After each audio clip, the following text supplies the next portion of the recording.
오늘은 코로나 블루를 극복하는 5가지 영적 파워 중에서 4번째 예배에 대해서 말씀을 나누고자 합니다. 최근 북한 지하교회를 섬기는 한 성도께서 북한 선교를 담당하고 있는 선교단체에 편지를 보냈는데 그 편지가 공개가 되었습니다. 그 편지의 내용은 이렇습니다. 작은 쪽지에 연필로 쓴 편지였는데요. 그 내용은 이래요. 기도하며 삶을 살아가는 희망을 가집니다. 국경 지역보다 평양, 신의주 지역에 전염병이 퍼져서 상태가 매우 심각합니다. 굶어 죽느냐, 전염병에 걸려 감염되어 죽느냐, 매 한 가지 절망 상태지만 그분을 알고 난 다음부터 두려움이 사라졌습니다. 다시 한번 감사합니다. 조선, 신의주, 2020년 3월 10일 땡땡땡. 이 짧은 편지를 보면 이분은 최근에 전도된 분인 것 같습니다. 북한은 공식적으로 신앙생활을 할 수 없는 땅이죠. 북한에서 기독교인으로 발각되면 자신뿐만 아니라 가족들도 다 죽을 수 있습니다. 그런데도 그곳에서 전도가 이루어지고 있다. 그리고 예수님을 믿어서 두려움을 극복하고 있다. 그 어려운 땅에서 이거 정말 놀라운 일이죠. 최근 북한 선교를 담당하고 있는 오픈도우즈 선교에서 발표한 바에 따르면 북한 내에 그리스도인이 몇 명인가, 지하교회 그리스도인이 몇 명인가, 약 25만 명 정도 될 것이라 이렇게 보도를 했습니다. 근데 더 놀라운 건 뭐냐면 그 얼어붙은 땅에서 영적으로 온전히 활동할 수 없는 그 땅에서 그 25만 명의 그리스도인들이 매주 한 번도 빠지지 않고 예배를 드리고 있다는 거예요. 여러 사람이 모여서 기도하고 찬송하고 말씀을 듣습니다. 외부인들에게 발각되기 딱 좋죠. 찬송을 부르면 소리가 날 텐데 여러 명의 소리가 나면 발각되기 참 좋습니다. 너무나도 위험한 모임이죠. 너무나도 가슴 떨리는 예배일 겁니다. 생명을 걸어야 되는 거예요. 예배 한 번에 목숨을 걸어야 합니다. 그럼에도 불구하고 그들은 예배하고 있습니다. 왜? 어떤 이유 때문에 북한 성도들은 목숨을 걸고 매주 하나님께 예배하는 것일까요? 어떤 이유 때문에 목숨을 걸면서 예배하는 것일까요? 자신의 생명과 가족의 생명을 위해서 예배 한두 번 빠질 수 있는 것 아닌가요?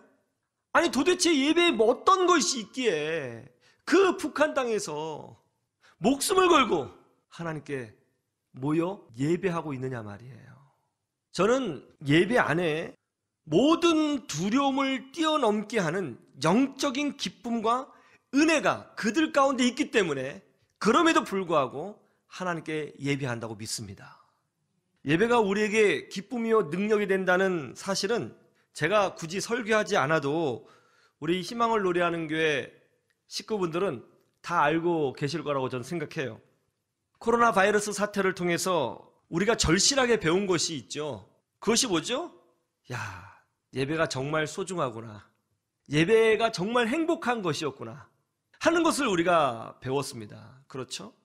그래서 제가 굳이 설교하지 않아도 우리는 이미 예배가 코로나 바이러스의 고난을 극복할 수 있는 힘이요, 기쁨이요, 능력이라는 사실을 다 알고 있고 이미 경험하고 있습니다. 체험하고 있어요. 유대인들은 2000년간 나라가 없이 박해를 받으며 떠돌아다녔죠.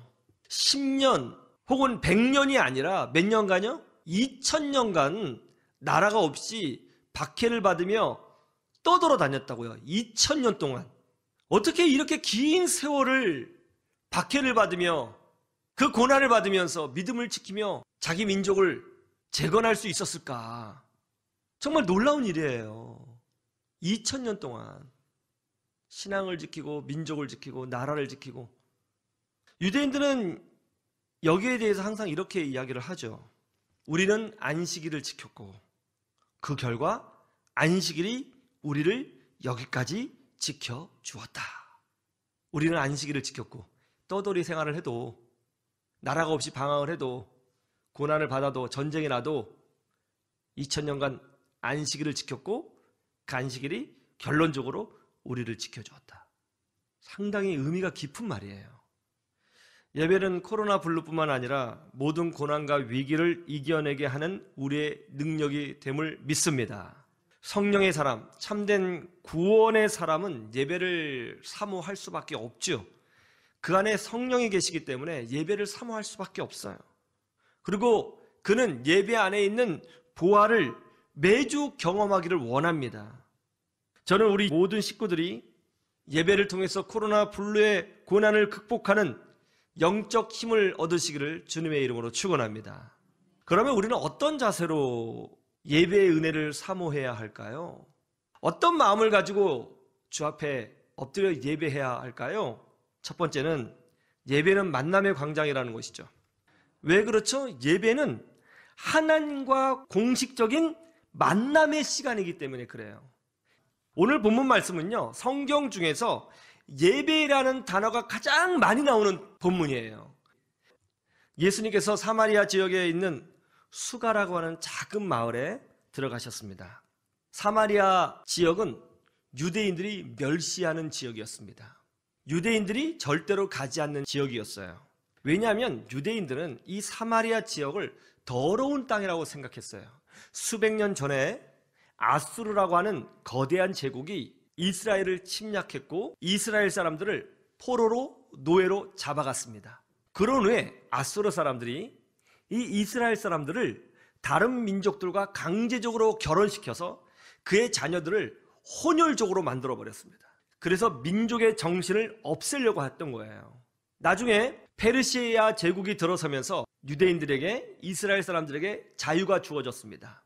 그런데 그 혼혈 자녀들이 자기도 여전히 이스라엘 사람이라고 주장하면서 이 사마리아 지역에 내려와 터를 잡고 살기 시작했습니다. 그런데 혼혈을 경험하지 않았던 순수 유대인, 유다지파의 자녀들인 유대인들은 혼혈된 이 사람들을 이미 더럽혀진 사람들, 망가진 사람들이라고 생각해서 멸시했습니다. 그리고 그들이 살고 있는 사마리아 땅을 저주하면서 그 땅에 들어가지 않은 거예요.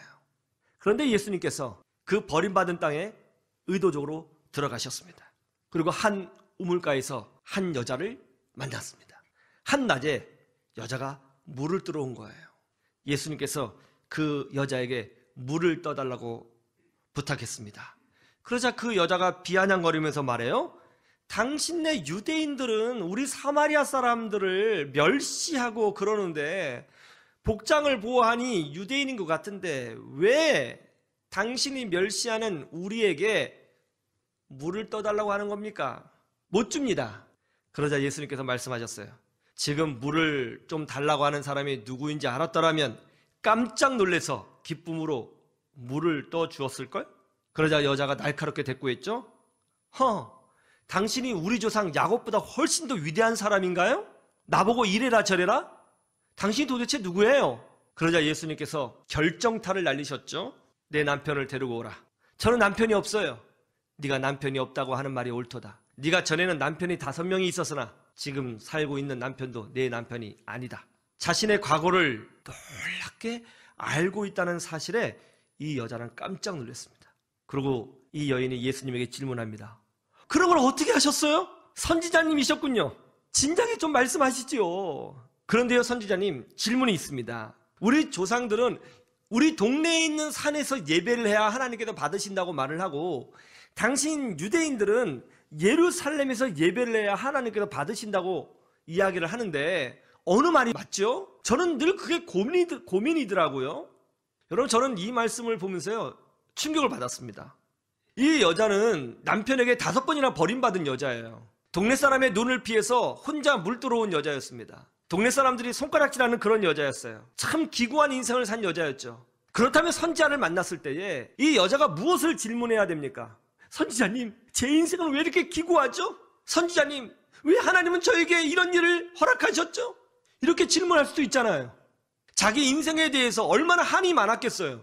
그 한많은 자신의 아픔을 선지자에게 토로할 수 있었잖아요. 그런데 이분은 좀 독특해요. 선지자라고 생각하는 순간 그런 인생의 수많은 고민들도 많을 텐데 그것을 질문한 게 아니고 예배를 어디서 드려야 하나님이 받으시냐고 질문한 거예요. 이 여자의 관심사는 뭐예요? 예배였어요. 예배를 잘 드리고 싶다는 거예요. 왜 예수님께서 사마리아 지역에 들어가셨을까?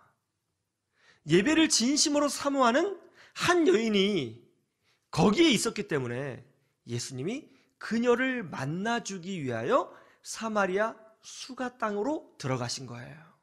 그리고 거기에 대한 답변을 이렇게 하고 계십니다. 23절 말씀을 보세요.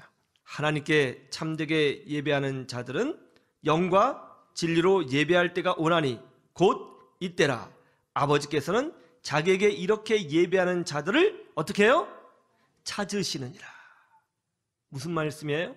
사랑하는 이 여인이 비록 남편에게 여러 번 버림을 당하고 동네 사람들에게 인정받지 못하고 손가락질을 당하는 그런 여인이었지만 예배를 진심으로 사모하고 있었기 때문에 주님께서 찾아오셨다는 거죠. 예배는 하나님과의 만남이에요. 서울에서 경부 고속도로를 타고 부산 쪽으로 내려가다 보면 양재동 근처에 만남의 광장이라고 있습니다. 이곳은 참 가슴 설레게 하는 곳이죠. 차를 타고 여행을 갈 때에 직장 동료들이 항상 이런 식으로 약속을 하죠. 일단 만남의 광장에서 보자고, 거기서 함께 출발하자고. 그곳에서 약속한 사람들과 만났을 때에 굉장히 기쁘죠. 마음이 설렙니다. 예배는 그런 거예요. 예배는 나를 사랑하시는 하나님을 만나는 사건이에요. 예배는 내 눈물을 닦아주시고 위로해 주시는 하나님을 공식적으로 만나는 사건이에요. 예배는 나와 같은 사람을 있는 그대로 품어주시는 하나님을 만나는 사건이에요. 하나님을 만나기 위해서 예배하셔야 되는 것입니다. 그런 설렘이 있어야 되는 거예요. 그런 예배에 하나님이 임재하시는 거죠. 목사님, 지금 코로나 기간이어서 예배당에 나가지 못하고 스마트폰으로 혹은 TV로 연결해서 또 노트북으로 컴퓨터로 온라인 예배를 드리고 있는데 이 예배도 온전한 예배인가요? 예수님께서 뭐라고 말씀하셨어요? 이 산에서 예배하느냐가 중요하지 않고 예루살렘에서 예배하느냐가 중요하지 않고 영과 진리로 예배한다면 하나님께서 찾아가시느니라, 그렇게 말씀하셨잖아요. 예배는 만남의 사건이에요. 여러분, 예배하실 때에 또 교회를 오시든지 또 현장에서 온라인 예배를 들으시든지 하나님을 만나기 위해서 예배하고 계십니까? 아니면 그냥 예배이니까 예배하고 계신 건가요?